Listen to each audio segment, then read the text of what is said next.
Hello and welcome. His combination of economics and philosophy has helped change attitudes towards poverty and development, particularly when it comes to famine relief. And in spite of his increasing age, he still works very hard to create a more equitable world. This week on One on One, meet the Nobel Prize-winning economist and author, Dr. Amartya Sen.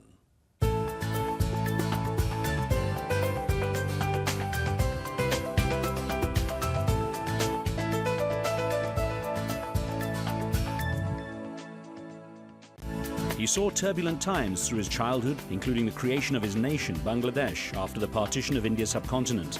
Amartya Kumar Sen followed in the family tradition of an academic career as a young man, having witnessed not only the partition but crippling famine a few years before. The questions it raised about the haves and have-nots led him to pioneer economic sciences that incorporated a strong element of philosophy, redefining the approach to developmental programs. Sen's books and written work soon established him as a leading mind in his field and earned him the Nobel Prize in Economic Sciences in 1998. His passion for helping the world's poor keeps him busy through his teaching, along with his third wife, Emma Rothschild, an economic historian herself. His pace of life suggests the renowned professor isn't planning to retire just yet. Professor Amartya Sen, great to speak with you, sir. Well, thank you for having me. I've got to ask you about this epithet some people use for you, Mother Teresa of economics. How do you feel about that? I think that it's the most idiotic remark imaginable. I don't know how it came on. I'm delighted you asked that question because I've seen it so often repeated. Makes not the slightest sense. Mother Teresa believed rightly in terms of her values in making great sacrifice in her life and dedicated herself doing it. I've never done very much sacrifice. I like good food, like good wine. I do want to do good in the world, but not by starving my flesh in any way, whatever. I think it's insulting to her. And the odd thing is, whenever I see it, it says, in India he is known as. But I don't think I'm known as that in India at all. I think exclusively an Anglo-Saxon folly. And if this program allows me to set the record straight, let me say that I can't, if I thought hard, I may be able to think of a more stupid comparison than that, but offhand I can't think of a more stupid one than that. I gather your name, Amartya, means immortal, and that actually it was given to you, or at least suggested by another distinguished Nobel laureate, Rabindranath Tagore. Yeah, when you say another distinguished, extraordinarily more distinguished than anything I am. Yeah, he was a great poet, a great influence in our lives. I happened to be lucky because my family was quite close to him. And when I was born, he sent a little letter to my mother saying that he was very concerned that people go on repeating exactly the same name. We should be innovative, and here's a new name which nobody else had had. And he explained what the meaning of it was. And my mother and father thought it made a lot of sense.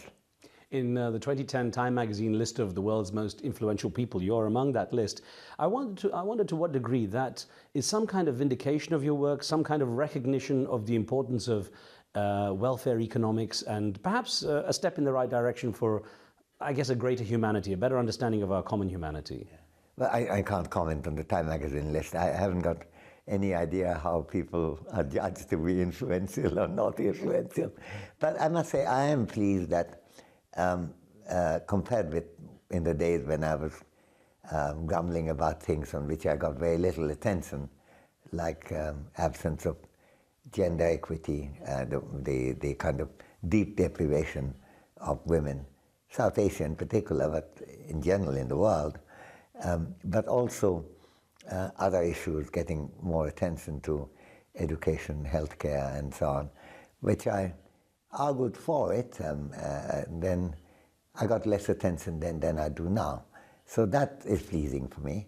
Let's trace your roots back to your ancestral roots, hail from Dhaka in Bangladesh, or now Bangladesh, actually Wari in old Bangladesh. Indeed. And you were born on a university campus, which I guess sort of foretold your future of spending a life pretty much on university campuses. Yes, I was surrounded by university campus.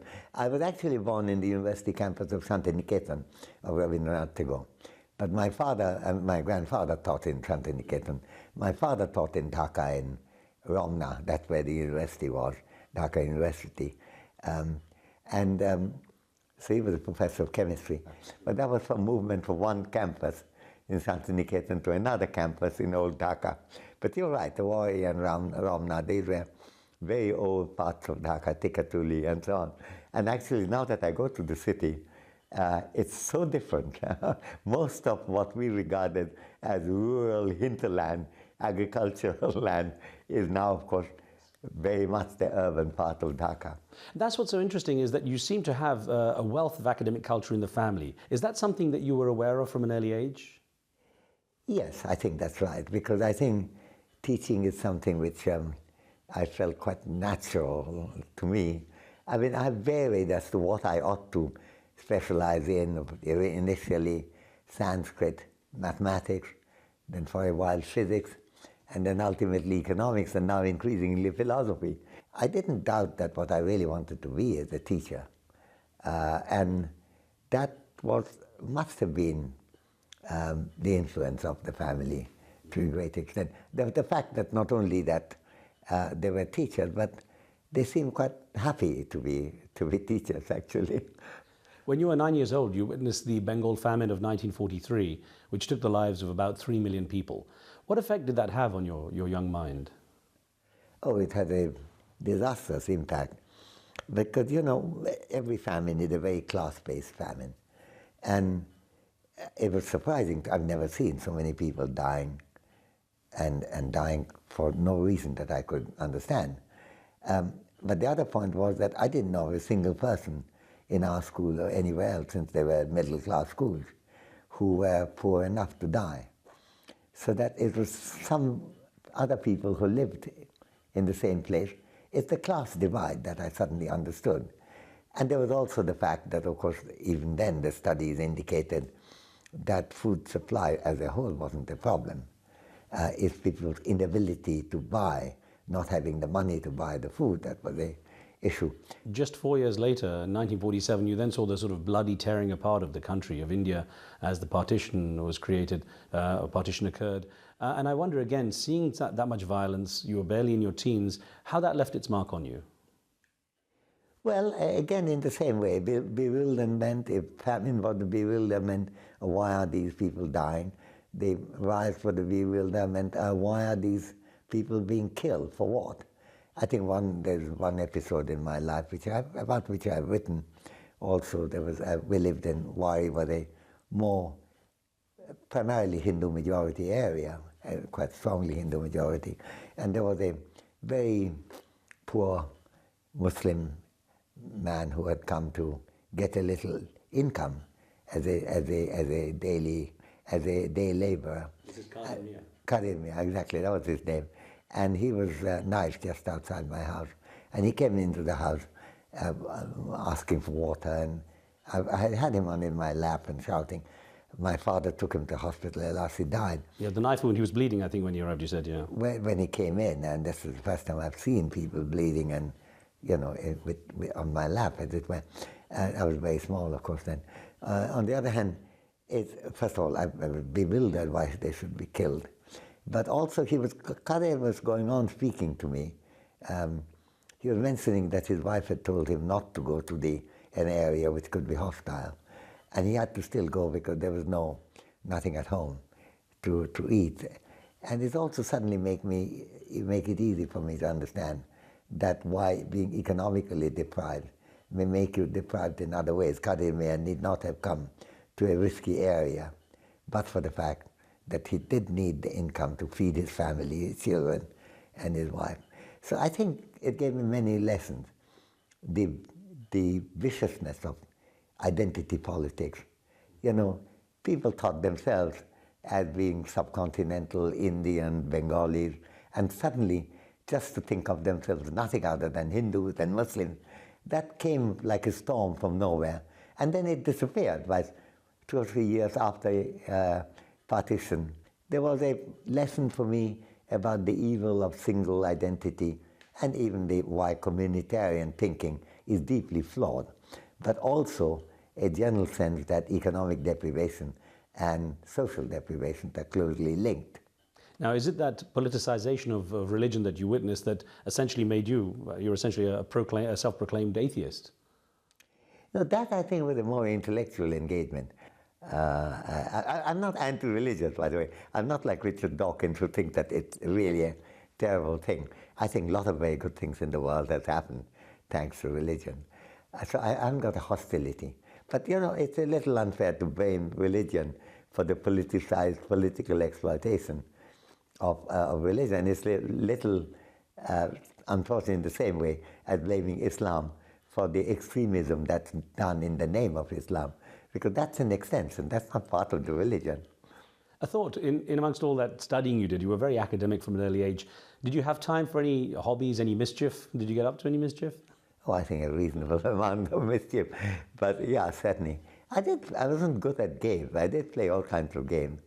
I was kind of possible batsman for a while in cricket. I was never a good bowler. I think I did play hockey for a while. But no, but my main interest already very early age became politics. And one thing I couldn't stand, when people said students should never think about politics, they're concerned with study. That seemed to me as much of a stupid thought as imaginable, almost as stupid as saying that I am Mother Teresa of economics. It's the same level of inanity. I'm going to get on to what you did with that education in just a moment. We take a short break here. More one-on-one with Amartya Sen when we return.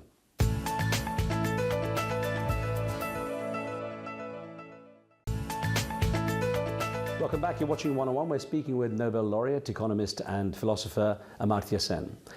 Tell me about the turning point in your life when you were at school, when you were at the Sanitiketan school, and you were on the grounds of the school when a very poor man walked in looking for food. He'd someone who was deranged, very, very hungry. He was starving, obviously, yeah. and didn't get the best of reception among the sort of middle-class students that were there. No, it was very early, I think January or February of '43, which is the year of the famine.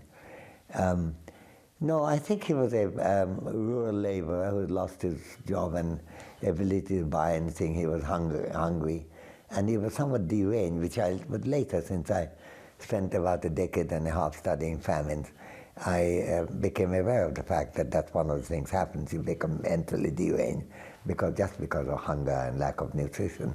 So he came, and of course the boys, some of the boys were particularly vicious, we thought, and we tried to protect the guy because we didn't understand what was happening. And then it soon became clear that this is the beginning of the famine, actually. And you know, within 3 or 4 months, there are hundreds and hundreds of thousands passing through. We were on the way from some of the famine-affected areas to Calcutta, and many of them died on the way. And this was one such guy. So it certainly shook me. And if eventually, I mean, it had the impact of making me interested in politics. I was 9-year-old at that time, very strongly already. But then, ultimately, I did think, when I was attracted by the maths and physics thing, that economics would be a good thing to do because I wanted to understand why these things happen. So it played very much a role in that at that time. And it was that focus that eventually led to you winning the Nobel Prize in economics in 1998. I still don't know why I got the Nobel Prize. But to the extent that gives you a little bit more voice on other subjects, that is a welcome feature. There are a lot of very unwelcome features of Nobel as well.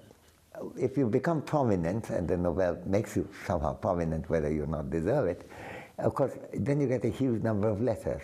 And that's also why I had to go off my email, because when I saw that I was getting 200 or 300 email letters every day.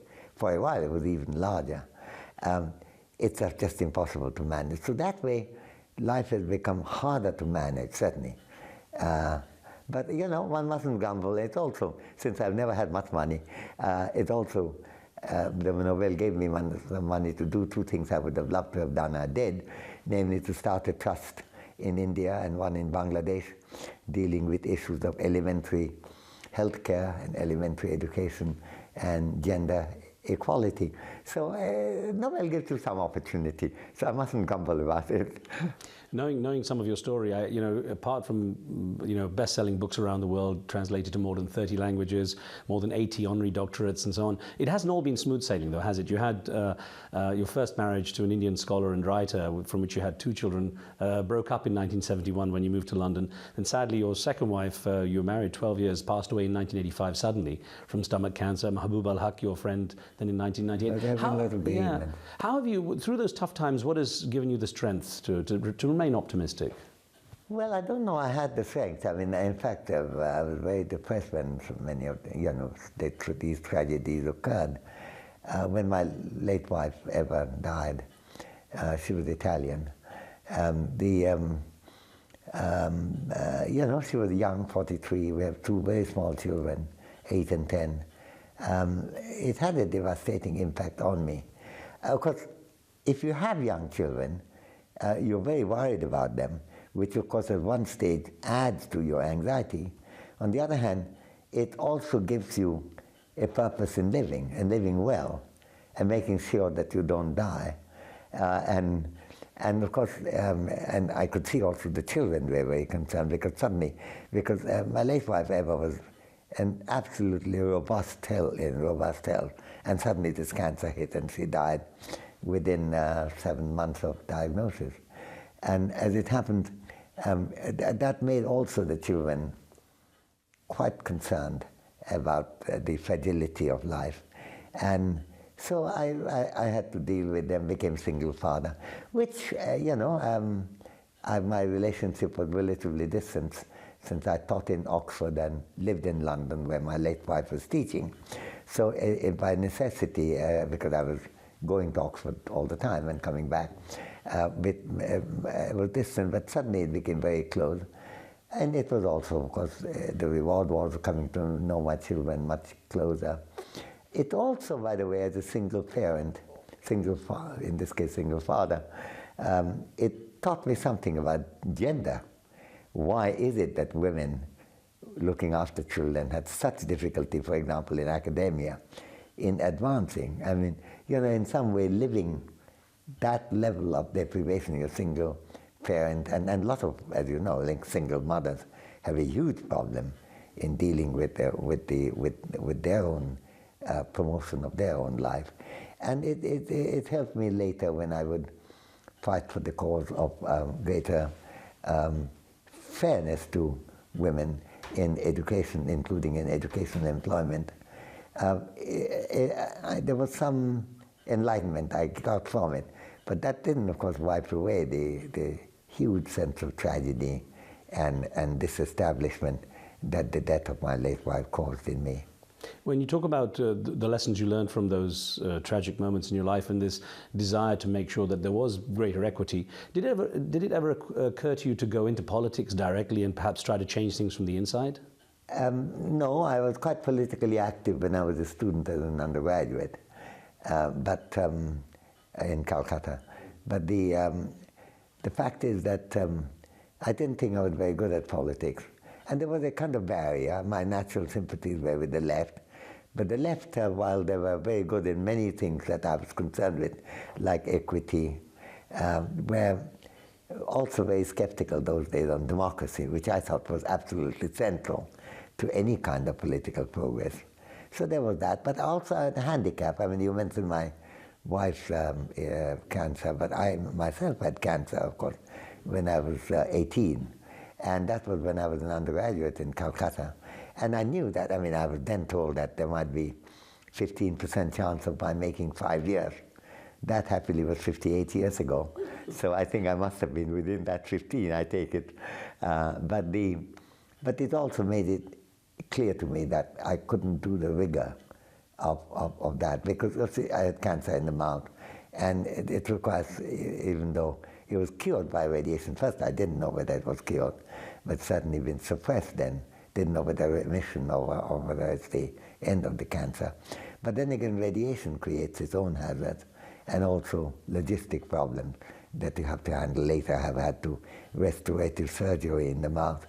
But all that meant that, in a sense, the kind of life that I could have dreamed of and which a politician has to, was not easier. And happily, academic life is very compatible with that. And so, since that was my first love anyway, so at least that was available to me, and I stuck to it.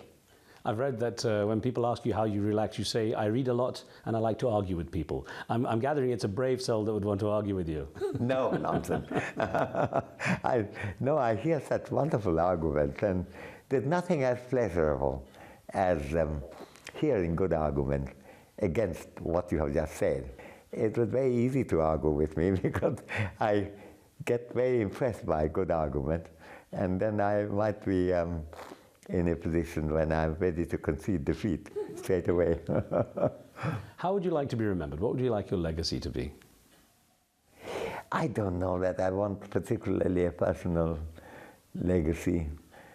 They called the other day from Bangladesh. Somebody wanted to say that he wanted to make a museum in my name in Bangladesh. So I said, look, I'm very opposed to that. And he said, how opposed? I said, oh, well, very opposed. It would have to be over my dead body. To which he said, well, that will be a mausoleum then. I said, yes, but I don't want a mausoleum either. But once you die, there's no further time difference.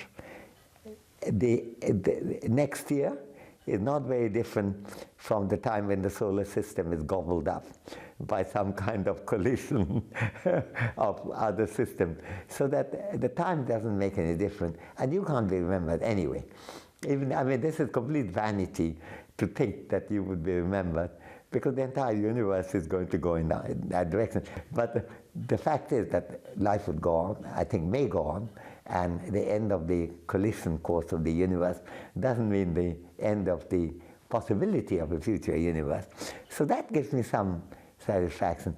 But I think it would be so arrogant to think of some kind of a personal survival in terms of memory that I try to shun the thought quite sharply. In a practical sense, though, I guess being remembered, it would be anything but as the Mother Teresa of economics. That, yeah, that would be, yeah. It was good to think that when the solar system collapses, even that would go away. Professor, I wish you a long life. Thank you very much, sir. Thank you. Thank you.